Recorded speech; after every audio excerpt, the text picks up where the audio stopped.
Rabotai, avec la permission d'Hachem, si on réfléchit un peu, le but de Matan Torah,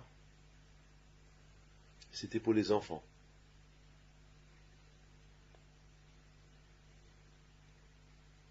Vous savez que l'Osakadosh Baruch Hu, il a donné la Torah.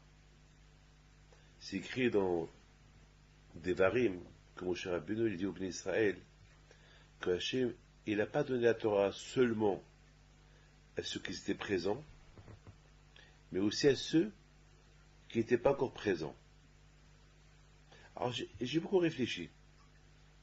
Qu'est-ce que c'est ceux qui étaient présents et ceux qui n'étaient pas présents? Ça veut dire que tous les Juifs qui ont quitté l'Égypte, ils étaient présents, mais tous les Juifs qui allaient naître dans les années à venir jusqu'à la venue de Mashiach, quelques milliers d'années, ou s'ils étaient là-bas.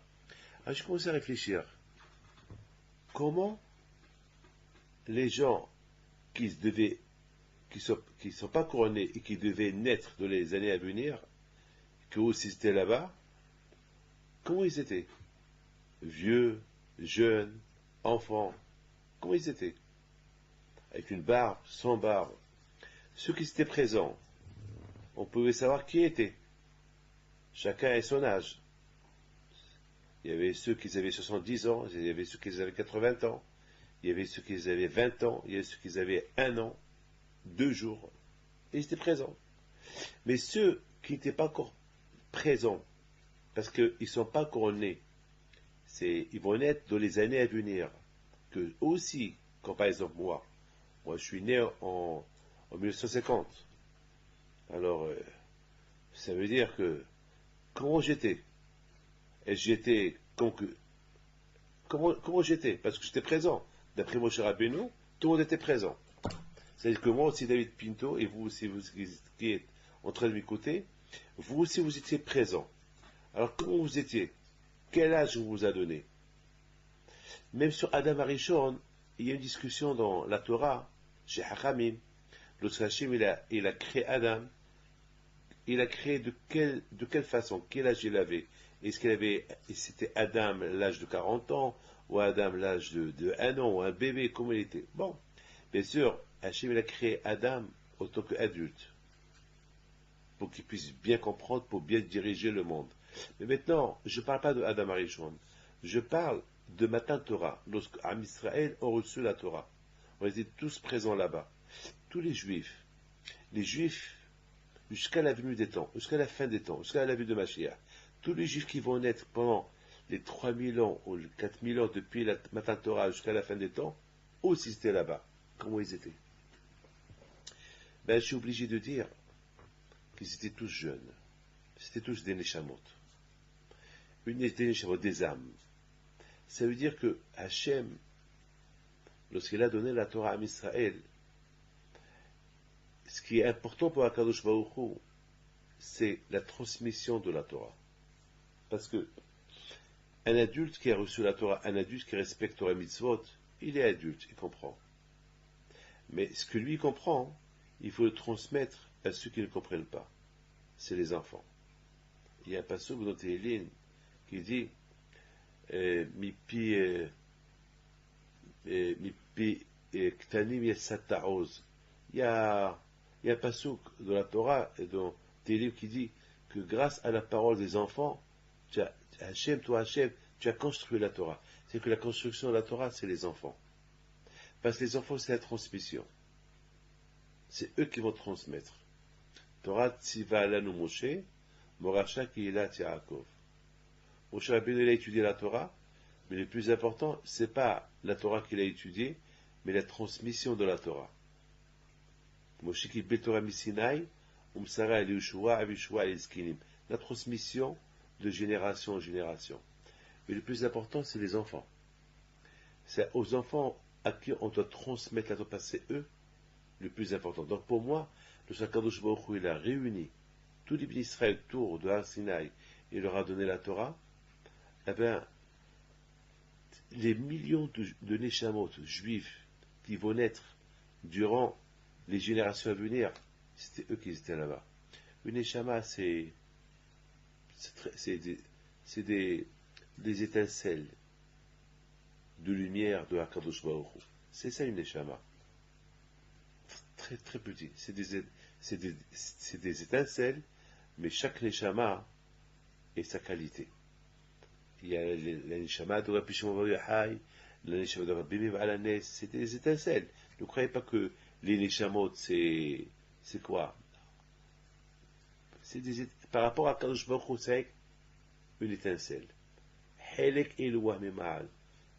Une neshama qui fait partie de Kadosh Baruch Hu. Et Kadosh Baruch Hu, il est éternel. Kadosh Baruch Hu, il n'a pas de dimension à Kadosh Baruch Hu. Tous les âmes juives qu'il y a dans le monde, depuis la création du monde jusqu'à la fin des temps, ce n'est que des étincelles qui viennent de Hakadosh Baruch Hu. Des lumières qui viennent de Hakadosh Baruch Hu. Et dans les livres de Kabbalah, ils donnent une image extraordinaire. Parce qu'il y a beaucoup de gens qui posent la question. Ils se disent, eh ben, si Hakadosh Baruch Hu, il donne de sa lumière à chacun, alors est-ce que ça ne va pas diminuer sa lumière un jour? C'est une question. Elle est bête et stupide, mais c'est les Mkoubalim qui disent ça. Il y a beaucoup de gens qui se posent cette question. Ben, si Hakadosh Baruch Hu, il donne de sa lumière à tout le monde, alors est-ce que sa lumière d'origine, est-ce qu'elle ne va pas diminuer? Et les Mekoubalim, ils donnent une réponse extraordinaire. Ils donnent un exemple extraordinaire. Ils disent, admettons qu'on prend une bougie allumée, et nous avons devant nous 1000 bougies éteintes. Et avec cette bougie-là qu'elle est allumée, je vais allumer 1000 bougies. Est-ce que cette bougie-là, est-ce qu'elle va diminuer sa lumière? Non. Sa lumière, elle restera toujours la même.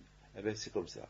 Hakadosh Baruch Hu, il va allumer, il va donner des neshamot de sa lumière pour des naissances, et de sa propre lumière, rien ne diminue. Donc, à Boutaï, c'est très important, l'éducation. Et tout ce que, d'ailleurs, tout le miracle de Pessah, c'est écrit Vigata Libincha.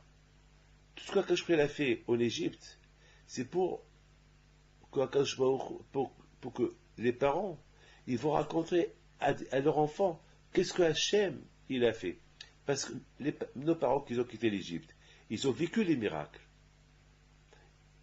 Leurs enfants aussi, ils ont vécu ces miracles. Mais l'enfant, il a une dimension comme il comprend le miracle. Mais le père, qui lui comprend bien le miracle, il lui explique.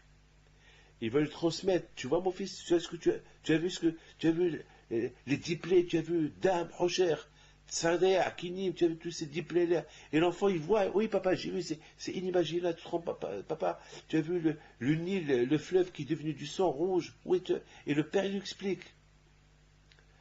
Donc, toute la Torah, c'est une transmission. Moi, David Pito, j'ai rien vu. Moi, j'étais pas dans le miracle de l'Égypte. Je ne me rappelle pas tout ce que nos parents y racontent. Je ne me rappelle pas. Je ne me rappelle pas de Matan Torah. Mais la façon comme mon père, il a ancré en moi la sortie de l'Égypte comme si je l'ai vécu. Comment mon père m'a expliqué Matan Torah, comme si je l'ai vécu. Et au fur et à mesure que je grandis, et je lis les textes de Hachamim, et la Torah, et la Gemara, et l'histoire, je comprends mieux, et à tel point, parfois je sens que j'étais à Har Sinaï. Et beaucoup de fois, j'imagine comment j'étais présent là-bas. Je ne rêve pas. Je ne rêve pas. Mais c'est ça la transmission. Transmettre. Lorsqu'on transmet quelque chose de vrai, alors ça reste gravé dans l'esprit d'un enfant. Je me rappelle quand j'étais jeune, comme tous les enfants, on achetait des petits livres, des petits livres où il y a beaucoup des photos, des petits livres des petits livres là qui vendent aux enfants de Walt Disney, ces petits livres là, Kiwi, Hakim, tous ces petits livres là au Maroc, ils les vendaient. Moi, à l'époque, je parlais pas français, mais moi aussi, je me rappelle, parce que c'était à la mode, tout le monde les achetait, j'avais 8 ans, 7 ans, 8 ans. Alors moi aussi, j'allais chez les copains, prêtez-moi ce livre-là, et je tournais les pages. Bon, en voyant les pages, je comprenais l'histoire. C'était l'histoire. Eh ben, je vous dis quelque chose. Si maintenant, je vais mettre ma mémoire, je vais rafraîchir ma mémoire, est-ce que je vais essayer de me rappeler tous ces centaines de petits livres, de photos qu'on a lus qu'on voyait les images? Est-ce que je me rappelle? Non. Pourquoi? Parce que c'est du faux. Quelque chose qui est faux, il n'est pas gravé dans la tête. Mais toutes ces histoires que mon père m'a racontées quand j'étais jeune, les histoires de la Torah, c'est gravé dans ma tête. Je ne pourrai jamais les oublier. Pourquoi pas c'est du vrai? Quelque chose qui est vrai, elle reste gravé dans la tête. Quelque chose qui est fausse,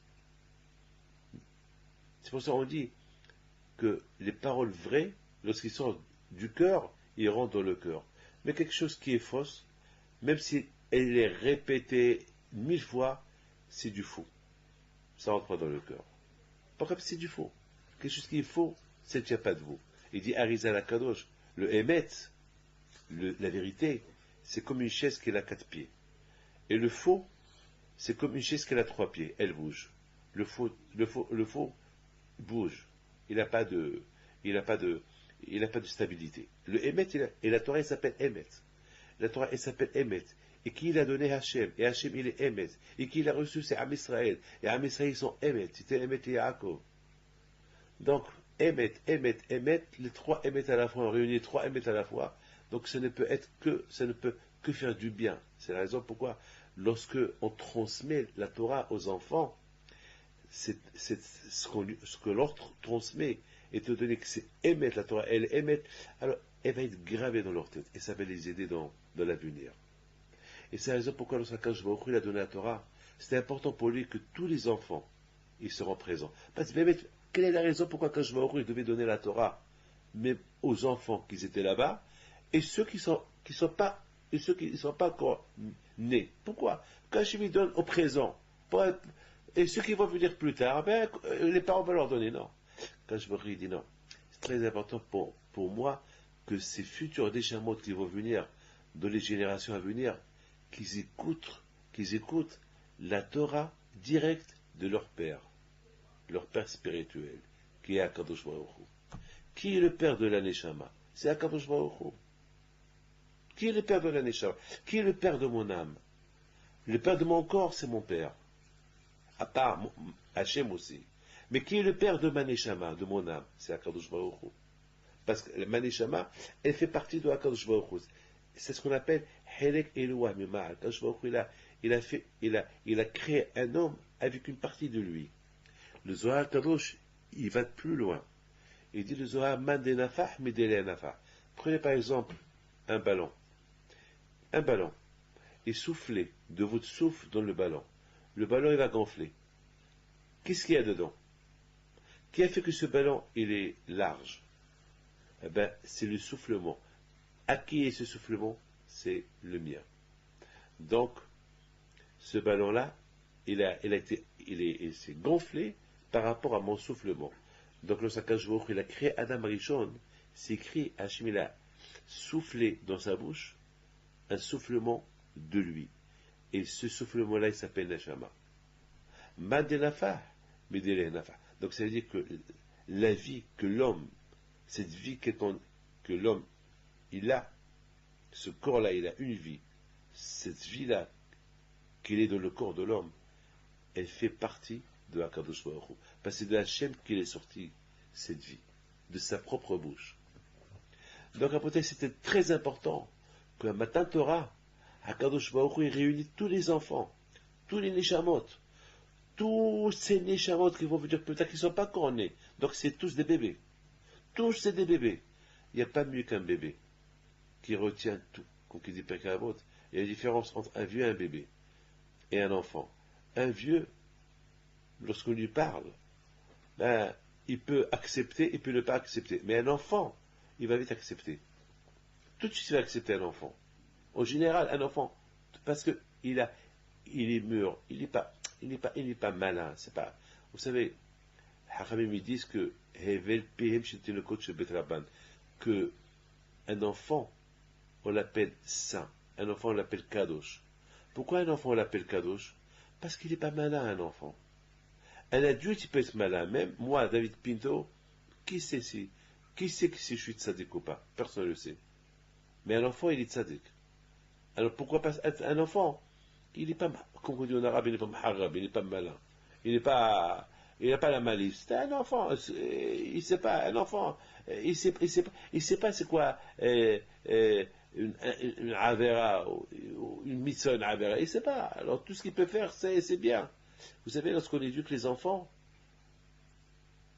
à tel point que la Gemara a dit que lorsque Hachem, il a dit à Moshe Rabbeinu, réunit tous les juifs, la Gemara a dit que Moshe Rabbeinu, il a réuni même les enfants. La Gemara a posé une question. Je comprends les adultes qui comprennent la Torah.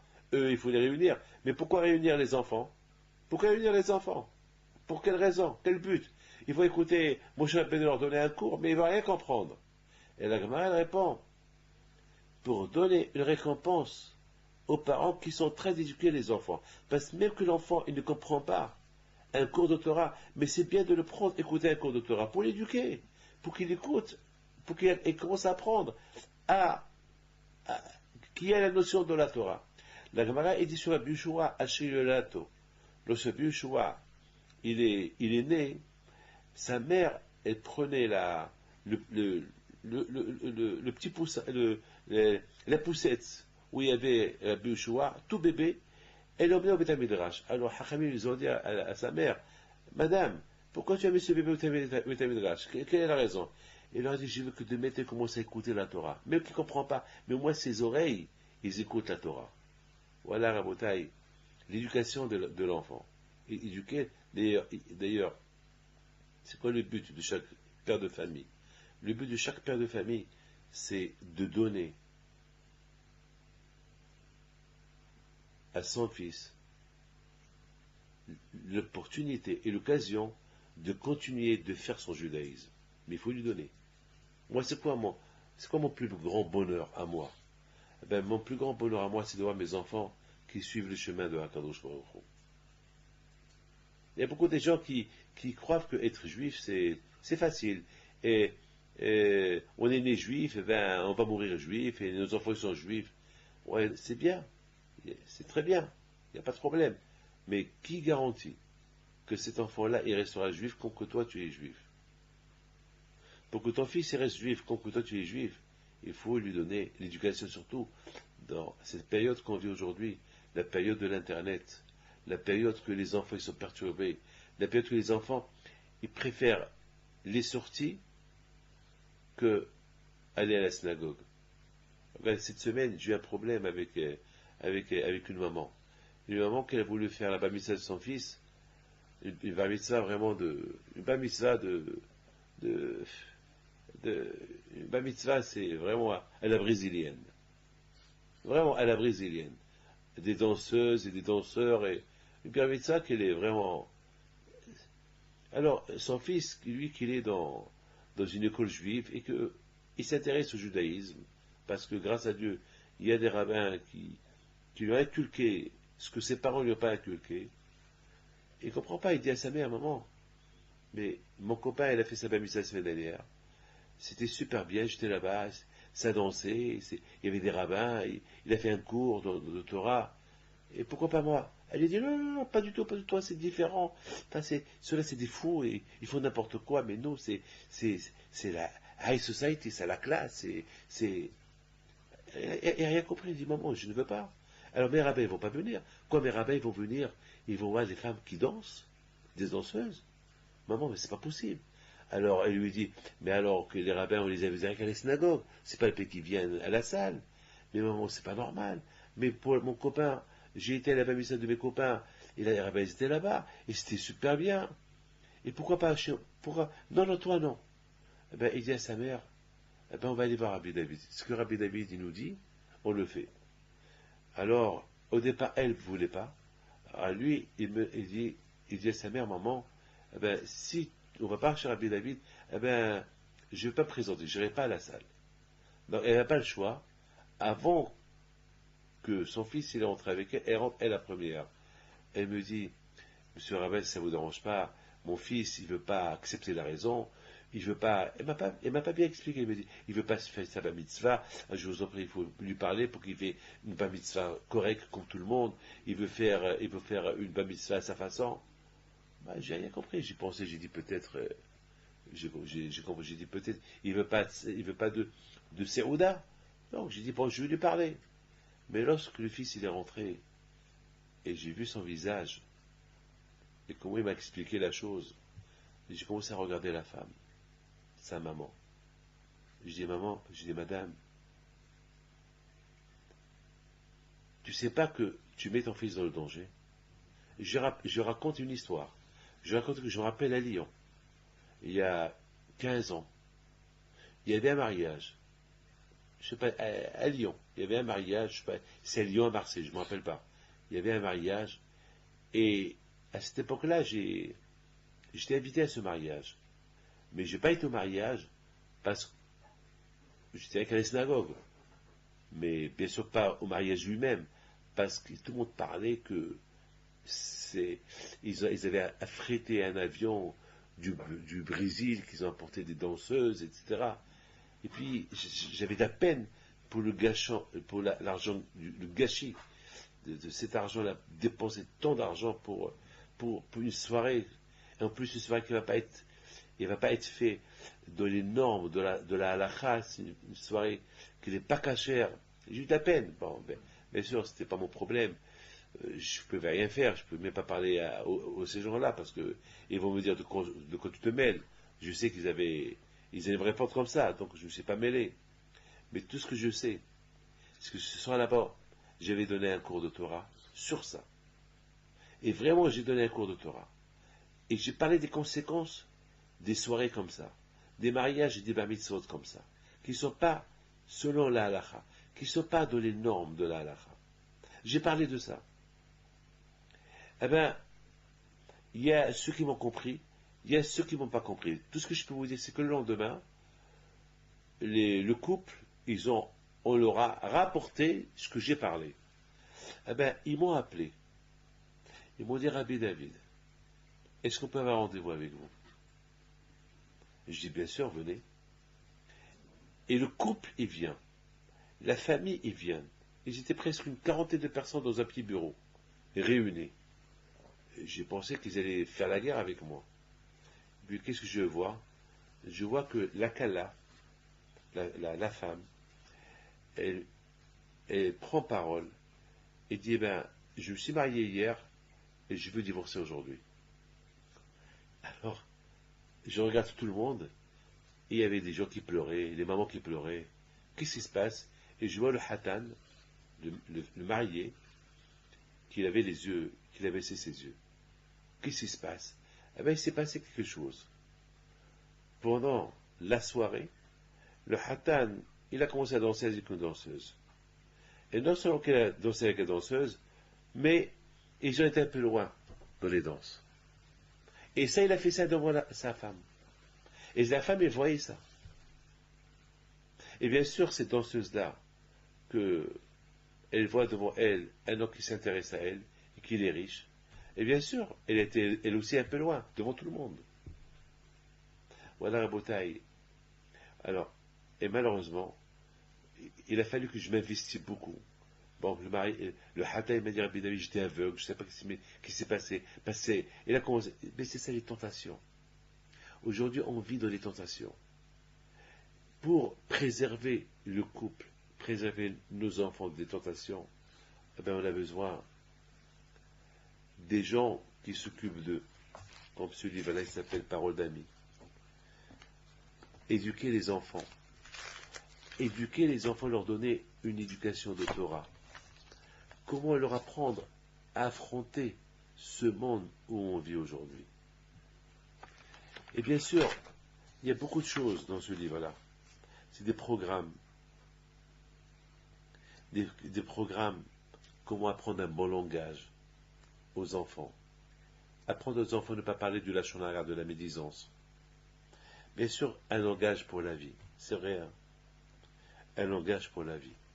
Lorsqu'on sait comment parler, ben c'est un langage pour la vie. Et oui, et oui. Et bien sûr, l'histoire. on raconte à nos enfants les histoires.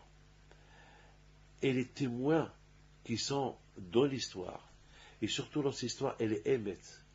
L'histoire de la Torah, c'est du émet. Ça pénètre dans la tête de l'enfant. Qu'est-ce qu'il a aujourd'hui, l'enfant? Dans sa tête, il a l'Internet. Il a tous les bêtises du monde. C'est ce qu'il a dans la tête. Et ça peut être un obstacle pour la vérité. Tout ce mensonge que l'enfant y voit, ça peut être un obstacle pour l'enfant. Et il faut l'aider. Shmirat halashon, faire attention à la parole, lui apprendre la vérité, la Torah. Et bien sûr, il y a la psychologie d'un enfant. Comment parler à l'enfant? À l'enfant, c'est l'avenir. Vous voyez pas combien des enfants sont atteints psychologiquement à cause d'une parole que la mère, elle a dit à son fils. À cause d'une parole que le père, elle a dit à son fils. Beaucoup de fois, un père peut dire à son fils, crève. Allez, crève. Tu es fou. Tu comprends rien. Tu es hamar. Tu es un âne. Eh bien, cette phrase-là, l'enfant peut devenir un âne. Il peut devenir un hamar. Il peut se faire du mal. Il y a un enfant cette semaine. Il s'est fait du mal cette semaine. Maintenant, ses parents le pleurent. Et tu sais pourquoi?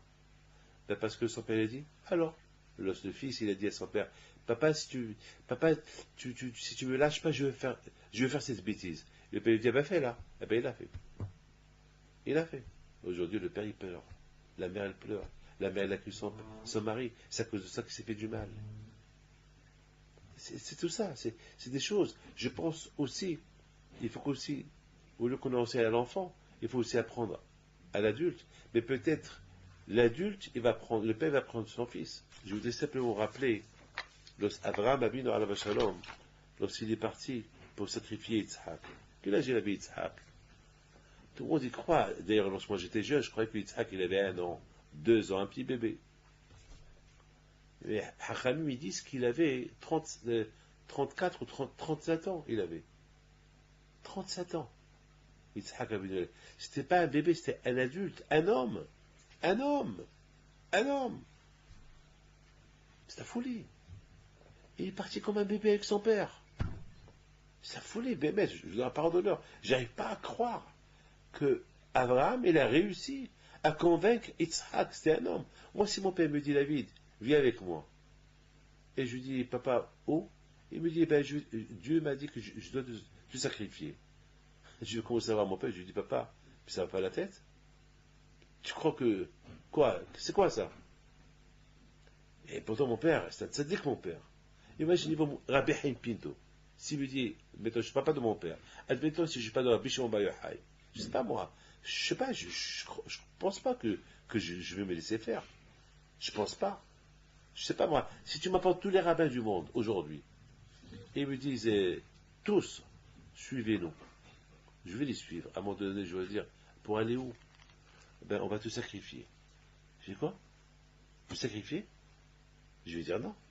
Et ils vont me dire, mais Dieu nous a dit. Ben, je vais dire, je m'excuse. Cherchez un autre. Je pourrais pas. Je sais pas, je peux pas. Ici, on voit que Abraham Abinu, il dit à Yitzhak, son fils, viens avec moi, il le réveille le matin. Moi, je croyais qu'il était petit, un bébé. Mais Hachem disent non, et c'était un homme, un adulte. Il les suit. Et à un moment donné, Yitzhak dit à son père, papa,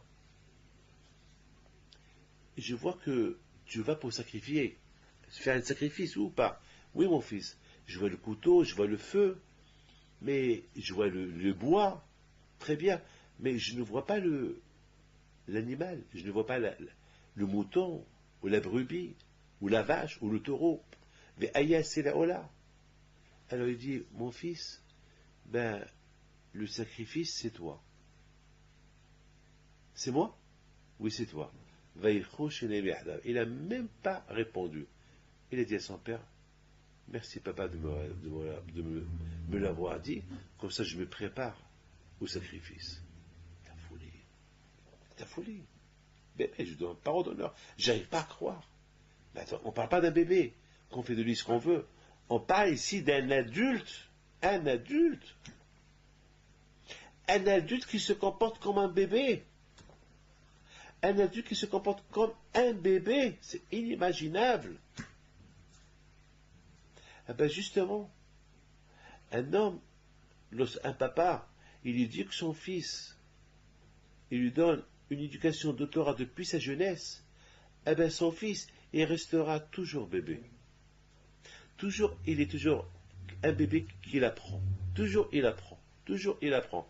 C'est ce qu'il dit David Amelach. Mais comme il a médaille, ce qu'il a dit, ça veut dire que j'ai jamais, David Amelach il a dit, j'ai jamais dit que je connais tout. J'apprends. Je suis un homme qui apprend. De tout le monde, j'apprends. Comme un enfant qui va apprendre, qui va à l'école pour apprendre. Toujours il y a quelque chose à apprendre. Alors je suis toujours un enfant. Je suis prêt à apprendre. Et Yitzhak Abinu alav shalom, la grandeur Yitzhak Abinu alav shalom, c'est que il est toujours resté fidèle à son père, au respect de son père, comme s'il était petit. Comme lorsqu'on est petit, tout ce que papa nous dit de faire, on le fait. Il nous tient par la main pour le prendre. Allez, David, lève-toi, on va à la synagogue, on se lève, on va avec lui. Eh bien, Yitzhak Abinu, même lorsqu'il avait 37 ans, il a continué cette démarche avec son père. Même, est-ce que vous avez vu un homme adulte qui prend les mains d'un homme adulte? Non. On voit un homme adulte qui prend les mains d'un bébé. Oui, mais pas un adulte. Eh bien, c'est ça l'image de Yitzhak Abinu vis-à-vis de son père. Et c'est comme ça son père voyait en son fils. Abraham Abinu voyait en Yitzhak son fils, qui va l'écouter, même qu'il a 37 ans, comme s'il a à peine un an, qui veut dire, viens mon fils avec moi, il va le suivre. Sans objection. Sans rien dire. Pourquoi? Parce que Abraham Abinu, il a réussi à ancrer l'amour d'Hachem dans le cœur d'Yitzhak Avinu. Et c'est ça notre devoir. Et je termine. Ils arrivent, Abraham et Yitzhak, ils arrivent de loin. C'est écrit, Vayar et Amakom Merachok. Il voit la montagne de loin. Il dit à son fils, mon fils, tu vois ce que je vois? Et il lui dit, papa, oui, je vois une montagne. Une belle montagne. Je vois la Shekhina, l'auréole sur cette montagne. Pourquoi Abraham il demande à Yitzhak, est-ce que tu vois ce que je vois? Pourquoi Yitzhak il est aveugle? Bien sûr qu'il va voir. Quelle est la question? C'est comme si je dis à quelqu'un, est-ce que tu vois ce que je vois? Bien sûr qu'il voit ce que je vois. C'est par exemple, attends, une seconde, je suis, par exemple, moi et quelqu'un, on est en train de voir une photo. Et je veux dire à ce quelqu'un, est-ce que tu vois ce que je vois? Bien sûr, on est en train de voir les deux à une photo. Quoi? Pourquoi cette photo-là, elle a double image? Tu vois toi ce que moi je vois pas, moi je vois ce que toi tu vois pas. Et la photo, c'est la photo. C'est quoi Abraham? Il dit à Yitzhak, est-ce que tu vois ce que je vois? Eh bien la réponse, elle est, ce qu'Abraham il a voulu tester Yitzhak. Est-ce qu'il voit, est-ce qu'il se voit ce qui va se passer plus tard? Maintenant. Parce qu'Abraham, qu'est-ce qu'il voit? Il voit qu'il va prendre son fils et le sacrifier. Alors Abraham, il demande maintenant à son fils, maintenant qu'on est arrivé à cet endroit, que là-bas je vais te sacrifier, est-ce que tu te vois que je vais te sacrifier là-bas? Est-ce que tu vois ce que je vois? Est-ce que tu vois ce que je suis en train de voir, maintenant ce que je vais te faire dans quelques heures? Il dit, oh, mon fils, le père, le fils dit à son père, oui papa, je vois ce que tu vois. Je vois que je me vois là-bas, attaché sur un autel de sacrifice, et toi tu es en train de m'égorger. Vayar et Amakom Merachok. Déjà, il se croyait prêt alors qu'il était loin. C'est ça notre but. Il faut qu'on arrive à voir la chose près, même qu'on est loin de la chose. Il faut voir cet enfant-là, même qu'il est enfant, il faut le voir grand, alors qu'il est avec enfant. Mais pour le voir grand, alors qu'il est avec enfant, il faut bien l'éduquer maintenant. Comme ça, demain, tu le verras grand. Mais si tu le vois bébé maintenant, qu'il est le Yutzlah, c'est pas quelqu'un qui va réussir, eh bien ce bébé-là jamais réussira. Il restera toujours petit. Sans éducation juive. Rien du tout. Et c'est ça la bataille. Et ça, Enai Elei Harim. Mais aïe Avo Ezri. Nous tous, on doit toujours lever les ciels vers les montagnes. Et c'est qui les montagnes? C'est Abraham, Yitzhak, Yaakov. Abraham et Yitzhak, ils ont vu la montagne de loin. Mais déjà, ils se voyaient déjà. Qu'est-ce qu'ils allaient faire? Chacun de... Je vais essayer de vous dire ça. Lorsque le matin on va au lit, on doit déjà se voir réveillé pour aller à la synagogue. Alors qu'on n'a pas encore été au lit. On n'a pas encore dormi. On doit déjà se voir réveillé avant d'aller au lit. Parce que si lorsqu'on va au lit, on va, rien que pour la cause de dormir, pour dormir, à savoir si on va se réveiller le matin pour aller à la prière. Mais lorsqu'on va au lit pour dormir, je vais au lit pour dormir dans l'idée, dans la pensée que je vais me lever le matin pour aller. Je me vois déjà me lever. Et ça, c'est une préparation pour se lever. Cet enfant-là, il ne faut pas le voir enfant, il faut le voir grand, adulte. C'est la raison pourquoi, quand lorsqu'il a donné la Torah à Israël, il a réuni les enfants. Parce que Hachem dit à ces enfants-là, tous les enfants, vous voyez, vous les enfants, je vous vois adultes comme ceux-là. Je ne vous vois pas Neshama, comme des âmes, je ne vous vois pas comme des enfants, mais je vous vois comme Rabbi Akiva Eger, comme Rabbi Shimon Bar Yochai, comme Rabbi Meir Baal HaNes, comme Rabbi Yaakov Bechsera, comme Rabbi Chaim Taib Lomed, comme Rabbi Chaim Pinto, comme Rav Shach, voilà comme Baal Tanya, comme Baal Shem Tov, voilà comment on joue, alors qu'eux ils étaient encore voilà, que des Neshamot. Donc, Rabotai, et ça, Enai Elei Harim. Toujours avoir cette idée, l'ambition, d'être grand un jour, Vaya est un makom merachok. Abraham, il voit l'endroit de loin. Est-ce que tu vois ce que je vois? Bien sûr que je vois, bien sûr que je vois ce que tu vois. Non, c'est pas est-ce que tu vois la montagne comme je vois la montagne. Non, c'est pas ça la question d'Abraham. La question d'Abraham, est-ce que tu te vois dans cette montagne ce que je vais te faire dans quelques minutes? Dans quelques heures. Il dit à son père, oui, papa, je vois cette belle montagne. Je vois dans cette belle montagne la Shekhina. Dans quelques heures, je vais être à côté d'Hachem. Donc tu vas me le sacrifier. Donc, à Boutaï, je vous souhaite à vous tous une bonne fête de Shavuot. Que Hachem vous protège et vous donne la santé, bracha v'atzlacha. Amen.